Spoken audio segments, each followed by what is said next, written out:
সুপ্রিয় পঞ্চম শ্রেণীর শিক্ষার্থীবৃন্দ, আশা করি তোমরা ভালো আছো। কথা বলছিলাম তোমাদের দশমিক ভগ্নাংশ অধ্যায় 5 নিয়ে। তো আমরা এতদিন যে আলোচনা করেছি সেটা সাধারণ ভগ্নাংশ। আজকে থেকে আমাদের দশমিক ভগ্নাংশ নিয়ে আমাদের যাত্রা শুরু। তো দশমিক ভগ্নাংশ নিয়ে বেশ কিছু আমাদের কাজ রয়েছে। কাজগুলো আমরা যদি এখানে একটা প্রথমে যেটা দেখি, প্রথম যে মূল প্রশ্নটা সেটা হচ্ছে একটি পড়ার টেবিলের দৈর্ঘ্য যদি 1 মিটার 30 সেন্টিমিটার হয় তাহলে টেবিলটির দৈর্ঘ্য কত মিটার হবে। তো 1 মিটার 30 সেন্টিমিটার প্রশ্ন বলছে আমাদেরকে কি 1 মিটার 30 সেন্টিমিটার, বাট আমাদেরকে আবার প্রশ্নটা করেছে যে তাহলে কত মিটার হবে। তো আমাদের কিন্তু সেন্টিমিটার বলা যাবে না, যেহেতু মিটার বলছে আমাদেরকে মিটার নিয়ে কথা বলতে হবে। তো এখানে 1 মিটারকে যদি আমরা 100টা টুকরা করে ফেলি তাহলে কি হবে, এই 100 টুকরা করলে এটাকে বলবো আমরা 1 সেন্টিমিটার। তার মানে 1 সেন্টিমিটার কি হবে, 1 মিটারের 100 ভাগের 1 ভাগ হবে। তাহলে 1 সেন্টিমিটার যদি 100 ভাগের 1 ভাগ হয় 1 মিটারের, তাহলে 30 সেন্টিমিটার কত হবে, 100 ভাগের 30 ভাগ। তো এটা আমরা চতুর্থ শ্রেণীতে আমরা দেখেছিলাম যে এই 10 ভাগের 1কে আমরা কীভাবে লিখতে পারি, 0.1, অথবা এটাকে আমরা বলি 1 দশমাংশ। এটা আমরা কেন লিখেছিলাম, আরও সহজভাবে যদি আমরা বলি, আমরা এটাকে 10 ভাগের 1 বলি যখন আমরা ভাগ করব, ভাজক যদি 1 থাকে, 1-এর সাথে 0 থাকে, আমরা কিন্তু সেভাবে শিখেছিলাম 1-এর সাথে যদি 0 থাকে, যতগুলো 0 থাকবে ঠিক ততগড় ডান পাশে ভাজ্যের বাম পাশে একটা দশমিক হবে। তাহলে এখানে ছিল একটি ঘর, আমরা এটার 1 ঘর এই পাশে এনে একটা দশমিক দিয়েছিলাম, এই জন্য এটাকে 1 দশমাংশ বলা হয়। তো এখানে যদি আমরা দেখি, এই যে এখানে দুটা ছক রয়েছে, ছক হচ্ছে মোট 1 2 3 4 5 6 7 8 9 10, এই পুরোটাকে 10 ভাগ করা হয়েছে, রং করা হয়েছে 1 ভাগ। তাহলে এটাকে আমরা বলবো এই 10 ভাগের 1 ভাগ। 10 ভাগের 1 ভাগ মানে হচ্ছে 0.1। কেন 1 হয় সেটা কিন্তু আমি বলেছি। আবার এখানে যদি আমি দেখি, এখানে হচ্ছে 1 2 3 4 5 6 7 8 9 10, এইভাবে 10 1 2 3 4 5 6 7 8 9 10, তার মানে 10 10-এ 100টি ঘর রয়েছে। তাহলে এখানে 10 ভাগের 1 ভাগ আমি যদি এখানে একটু দেখাই, আমি এখানে লিখি 10 ভাগের হচ্ছে 1 ভাগ। এটা সমান আমি কি বলছিলাম যে আমরা যদি ভাজকের মধ্যে 1 থাকে এবং 0 থাকে তখন এই নিয়মটা প্রযোজ্য হবে। তো এখানেই আমি বলছিলাম ভাজক 1 আছে, ঠিক আছে, 1 থাকলে ফল এটাই হবে। এখন 1-এর সাথে কি আছে, 0 আছে। কয়টি 0 আছে, 1টি। এই জন্যে ঠিক বাম পাশ থেকে গুণে 1 গড় ডান পাশে দশমিকটা আমরা বসাবো। এটাই হচ্ছে অ্যাকচুয়াল নিয়ম।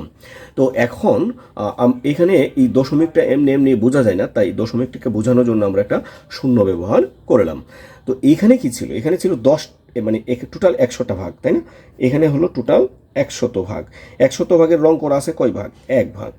তো আমি যেটা কতক্ষণ আগে বলেছিলাম, আমরা দেখবো ভাজকের মধ্যে 1 আছে কিনা এবং 0 আছে কিনা। 1 থাকলে আমরা ওই 1 দ্বারাই ভাগ করব। 1 দ্বারা যদি আমরা ভাগ করি 1 1 হবে 1, ঠিক আছে, 1 আমি লিখলাম। এবার 1-এর পাশে কয়টা 0 আছে, 2টি, 1 2 2টি 0 আছে। তাহলে 2 ঘর বাম পাশে এসে দশমিকটা বসবে। তো এখানে আমরা যদি বাম পাশে আনতে চাই 1 ঘর আছে, তাহলে আর ঘর নাই, এই জন্যে এখানে 0 দিয়ে একটা ঘর বসিয়ে আমি দশমিকটা দিব।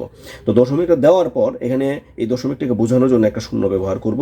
তার মানে আমরা এটাকে লিখতে পারি, এই যে আমরা যদি এই পাশ থেকে করি, এটাকে একক গুণবো আমরা যদি এর আগে এটা গুণে নিই, এটা হচ্ছে একক, এটা হচ্ছে দশক, দশক মানে হচ্ছে দশমিকের এই পাশে হচ্ছে অংশ, হ্যাঁ, এটা দশাংশ মানে দশমাংশ। আবার যদি আমরা এটাকে বলি একক, এটা একক, দশক, শতক, শতক মানে শতাংশ, তাহলে এটা হচ্ছে শতাংশ। তো এখন আমাদেরকে যেটা করতে হবে, আমাদের 1 মিটার আর হচ্ছে 30 সেন্টিমিটার, এটা হচ্ছে আমাদের প্রশ্ন, তাই না। তো এই প্রশ্নটা যদি আমরা করতে পারি যে তাহলে এই 100 ভাগের 1 ভাগ এটাকে বলতে পারি 1 শতাংশ। আবার যেহেতু 30 হবে, তাহলে এখানে দশমিকটা কোথায় আসবে, 1 দ্বারা ভাগ করলে হবে 30। এখানে দেখি আমরা এখানে যেটা লেখা হয়েছে আমরা সেটার উপরে আলোচনা করতেছি। এটাকে 1, আমি যে নিয়মটা বলেছিলাম, নিয়মটা একটু খেয়াল করো। এটা যে 1 আমরা বলছি, এটা যদি আমরা ভাগ করি তাহলে 30 একে হবে 30। এখন এখানে কয়টা 0 আছে, 2টা, 2 ঘর দশমিকের এই পাশে আসবে, 1 ঘর 2 ঘর দশমিকটা আসবে এখানে। এটাকে বোঝানোর জন্য আমরা এটা ব্যবহার করব। আরেকটি নিয়ম হচ্ছে আমাদের, এটি নিয়মটা আমরা চতুর্থ শ্রেণীতে শিখেছি, দশমিকের পরে যখন 0 থাকবে একেবারে ডান পাশে, ওই শূন্যগুলোর কোনো ভ্যালু নাই, মানে মূল্য হবে না। তাহলে এখানে মূল্য হবে না, এটার মূল্য হবে না। তাহলে এখানে কত হলো, এইটুকু হলো। তার মানে এটা একক, দশমাংশ, মানে কয় দশমাংশ, 3 দশমাংশ। তার মানে এই 3টা আর ওই যে পুরা 1 মিটার, এটার সাথে আমরা যোগ করলে এটা হবে এইটুকু। তো এই যোগটুকু আমরা দেখবো একটু পরে। এবার আমাদের এখানে একটা কাজ আছে, হ্যাঁ, এই কাজটুকু যদি আমরা করতে পারি তাহলে আজকের ভিডিওটা মোটামুটি এই কাজ পর্যন্ত 63 পৃষ্ঠা পর্যন্ত থাকবে। আর আমরা একটু একটু করে এগোচ্ছি। এখানে আমরা দেখতে পারি আমরা এখানে কয়টা ঘর আছে, 1 2 3 4 5 6 7 8 9 10, আর এভাবে আছে 1 2 3 4 5 6 7 8 9 10। তাহলে এখানে 10টা, এখানে 100টা, এখানে 100টা ঘর আছে, এখানে 100টা ঘর আছে। এখন আমাদের কাজ হচ্ছে, এটা হচ্ছে ক নম্বর যে ছক, এটা হচ্ছে খ নম্বর ছক, এটা হচ্ছে গ নম্বর ছক। তো আমরা এখানে কি বলছে, চিত্র ক খ, এই ক চিত্রের জন্য এইটা এখানে রং করা অংশ। তাহলে রং করা কতটুকু অংশ আছে, 1 2 3 4, এটা হচ্ছে 40 40 41 42 43 44 45 46 47 48। রং করা অংশ কতটুকু, 48 অংশ। আচ্ছা, সাধারণ ভগ্নাংশ, তাহলে সাধারণ ভগ্নাংশ কত হবে, মানে কত, মুঠ হচ্ছে 100। তাহলে 100 ভাগের হচ্ছে এই 48 ভাগ রং করা। এখন দশমিক ভগ্নাংশ কি হবে, আমরা 1 দ্বারা যদি ভাগ করি তাহলে কত হবে, 48। এবার দশমিক শূন্য আছে কয়টি, 2টি, তাহলে 2 ঘর পরে হবে দশমিকটা এখানে।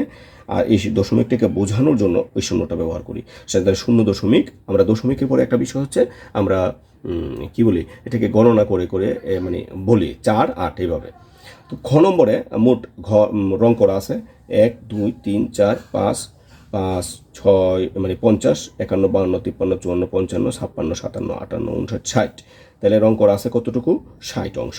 তাহলে আমরা ভগ্নাংশটা কি হবে, ভগ্নাংশটা হবে 100 ভাগের 60 অংশ। তো এখানে কি হবে, 1 দ্বারা ভাগ করলে হবে 60, আর হচ্ছে 2টা শূন্য আছে, 2 ঘর পর দশমিক এইখানে। তোমরা এখানে শূন্য না দিলেও চলবে, আর দিলেও সমস্যা হবে না। আচ্ছা, এই গ নম্বরে কি আছে দেখি, এখানে কয়টা ঘর রং করা আছে, 1 2 3 4, তাহলে 4 10 40 41 42 43 44 45 46 47 48 49। তাহলে আমরা কি লিখবো এখানে, 49। আর সাধারণ ভগ্নাংশটা কি হবে, 100 ভাগের হবে 49। আমরা যদি ভাগ করি, 1 দ্বারা ভাগ করলে 49, একে 49, আর 2 ঘর, 1 ঘর 2 ঘর পরে দশমিক, 2 ঘর, দশমিকটাকে বোঝানোর জন্য এটা। তো এটা ছিল আমাদের কি বলে এটাকে 63 পৃষ্ঠা যে সমস্যা সমাধান, আমরা ওইগুলো সমাধান করে বুঝলাম। আজকে এখান থেকে বুঝলাম কি, যে দশমিক ভগ্নাংশটা আমরা কীভাবে বের করব এবং এটাকে কি বলবো। হ্যাঁ, যদি এককের দশমিকটাকে আমরা একক ধরে ধরবো, আর ডান দিকে যখন যাব তখন এটা অংশ হয়ে যাবে। এককের পরে যেটা দশক স্থানটাকে বলবো আমরা দশমাংশ, আর শতকের স্থানে যেটা থাকবো সেটা হচ্ছে শতাংশ। সহস্রের মানে হাজারের ঘরে যেটা থাকবে এটা হাজারাংশ বলতে পারবো না, এটা সহস্র, মূলত সহস্র ছিল, আমরা ছোট সময় পড়ছি সহস্র, যেটা সহস্রাংশ বলা হয়। তো এইভাবে আমরা বাকি পড়াগুলো করব। তো আজকে এখানে বিদায় নিচ্ছি, সবাই ভালো থেকো, ধন্যবাদ সবাইকে।